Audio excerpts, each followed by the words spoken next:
किती जणांची मान्यता आहे आणि हे सर्व येथे जमलेल्या माझ्या सर्व मातृभगिनी, त्याचप्रमाणे माझे सर्व बंधू हे सर्वच जागृत आहेत हे या कार्यक्रमाच्या माध्यमातून दिसते आहे। आणि एवढ्या कठीण प्रसंगात आज पावसाने काहीतरी शिकवलं, तर मग जी काही कठीण परिस्थिती असताना सुद्धा तुमचा हा जो पाठिंबा आणि प्रेम आहे, या पाठिंबा आणि पुराव्याला माझा साष्टांग दंडवत आहे। ताईंनी आता सांगितलं की पावसाने काहीतरी शिकवलं, की समोर आलेल्या अडचणींना धैर्याने तोंड द्यायचं असतं, समोरचे मार्ग आपोआप मोकळे होत जातात आणि हेच जे आहे ते आपल्याला येत्या काही वर्षांमध्ये ताईंच्या हाती धुरा आल्यानंतर दिसणार आहे।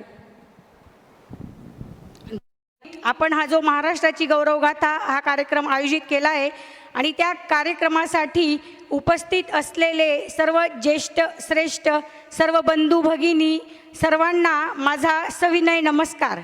त्याचप्रमाणे तुम्हा सर्वांना दिवाळीच्या खूप खूप हार्दिक शुभेच्छा। आपल्याला सर्वांना दिवाळीच्या शुभेच्छांसोबत मी परमेश्वराला प्रार्थना करेल की तुम्हा सर्वांकडे सुख समृद्धी नांदो, ही मी देव मामलेदारांना प्रार्थना करते। त्याचप्रमाणे देव मामलेदारांना ही देखील प्रार्थना करते की सटाणा शहरात विकासाची गंगा वाहू दे आणि त्यात सर्वांना सुख समृद्धी लाभू दे, ही मी देव मामलेदार यशवंतराव महाराजांना विनंती करते। तर मी माझा परिचय आता देत नाही, तर मी फक्त एवढंच सांगू इच्छिते की मी रुपाली परेश कोठावदे आता थेट नगराध्यक्ष पदासाठी भाजपाकडून उमेदवारी करणार आहे आणि यासाठी प्रथमतः मी अर्जुन आप्पा आणि सुभाष बापू ततार यांच्या स्मृतींना विनम्र अभिवादन करते की त्यांनी बागलांच्या या भूमीत भारतीय जनता पक्षाची एक पायाभरणी केली आहे, त्यांनी पायाभरणी करून त्याची मुळे इथे रोवली आहेत। त्यामुळे मी त्यांच्या पवित्र स्मृतीस विनम्र अभिवादन करते। तर माझ्याबद्दल सांगायचं झालं तर यशस्वी महिला बचत गट आणि इनरव्हील क्लब ऑफ सटाणा मिडटाऊन या दोन्ही संस्थांमध्ये मी अशा अनेक छोट्या मोठ्या संस्थांमध्ये मी काही छोटे मोठे कामं महिलांसाठी काही उपक्रम राबविले आहेत आणि हे सर्वांना ज्ञातच आहेत।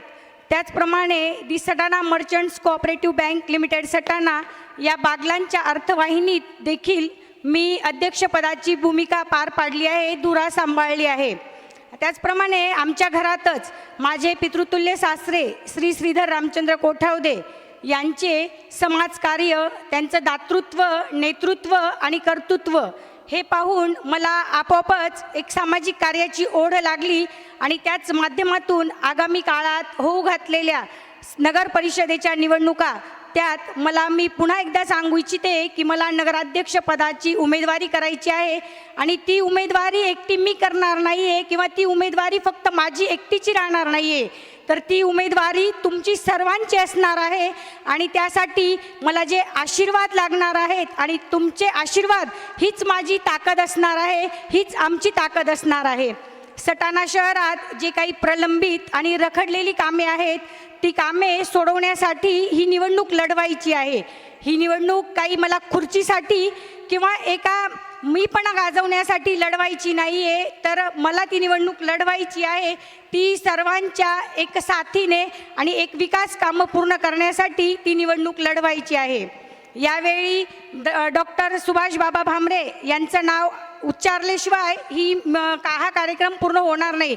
तर डॉक्टर सुभाष बाबा भामरे केंद्रीय राज्य संरक्षण मंत्री की जे पाणी पुरवठ्याचे खरेखुरे जनक आहेत, त्याचप्रमाणे देव मामलेदार यशवंतराव महाराज यांचे जे स्मारक करायचे आहे त्या स्मारकासाठी भरघोस असा निधी ज्यांनी मंजूर करून दिला आहे, त्याचप्रमाणे अनेक अशा योजना आहेत की ज्या बाबांच्या सहकार्यामुळे मंजूर झाल्या आहेत। तर त्यामुळे मी बाबांचे पूर्ण सटाणा शहरांच्या वतीने आभार मानते। त्याचप्रमाणे जी काही राहिलेली कामे आहेत ती कामे केंद्र सरकार असो, राज्य सरकार असो किंवा आमदार दिलीप साहेब बोरसे असो यांच्या मदतीने आपल्याला ती कामे पूर्णत्वास न्यायची आहेत आणि त्यासाठी मला आशीर्वाद हे तुमचे पाहिजेच आहेत। ही निवडणूक माझी नाही, तर ही निवडणूक आपली सर्वांची आहे, ही मी पुन्हा एकदा सांगू इच्छिते। त्याचप्रमाणे मला जी सुरुवात करायची आहे ती एका नवीन अशा पावलाने राजकारणात पदार्पण करायचं आहे. आतापर्यंत समाजकार्य केलं आणि आता हे व्यासपीठ माझं पहिलंच राजकारणाचं पहिलंच आहे. त्यामुळे मी जी नवीन दिशा कार्यक्रमाची मिळणार आहे आणि मला जे काही काम करायचं आहे ते मी सांगू इच्छिते. तर ही निवडणूक करायची आहे आणि ही शुभ प्रसंगी, या मंगल प्रसंगी जी सुरुवात करायची आहे ती सुरुवात आहे स्वच्छ, पारदर्शक आणि विकासाभिमुख कामे जनतेसाठी सुरू करण्याचे वचन देण्याची. ही सुरुवात आहे सटाणा शहराला शाश्वत विकासासाठी व सर्व सुखसोयींनी पूर्ण करण्यासाठी टाकलेल्या पहिल्या पाऊलाची. ही सुरुवात आहे असत्यावर सत्याने विजय मिळवायची. ही सुरुवात आहे नागरिकांच्या पुढाकाराने सुरुवात होणाऱ्या नागरिकांच्या सुराज्याची. तर ह्या सुरुवातीसाठी व सर्व विकासाभिमुख कामकाजासाठी तुमचे सर्वांचे आशीर्वाद मला पाहिजे आहेत आणि ही निवडणूक आपली सर्वांची आहे हे मी पुन्हा एकदा सांगू इच्छिते. आणि शेवटी जाताना एकच सांगेल, अधर्म का नाश हो, अधर्म का नाश हो, सत्य की जय हो, अधर्म का नाश हो, सत्य की जय हो, बोलो सियावर रामचंद्र की जय हो. जय महाराष्ट्र, वंदे मातरम. मी माझ्या शब्दांना इथे विराम देते. धन्यवाद. धन्यवाद रुपालीताई. एकदा जोरदार घोषणा माझ्यासोबत होऊ द्या. तुमचा ठाम निश्चय रुपालीताईंच्या मागे असण्याचा, त्याच्यातून आम्हाला कळेल. रुपालीताई तुम आगे बढ़ो, रुपालीताई तुम आगे बढ़ो. रुपालीताई, एवढा कॉन्फिडन्स बस होईल ना तुमच्यासाठी? क्या बात आहे. एकदा जोरात टाळ्या रुपालीताई कोठावदेंसाठी आणि एकदा जोरात टाळ्या त्यांच्या पाठीशी ठामपणे उभे असणारे श्रीधर तात्यांसाठी होतात मंडळी. जोरदार.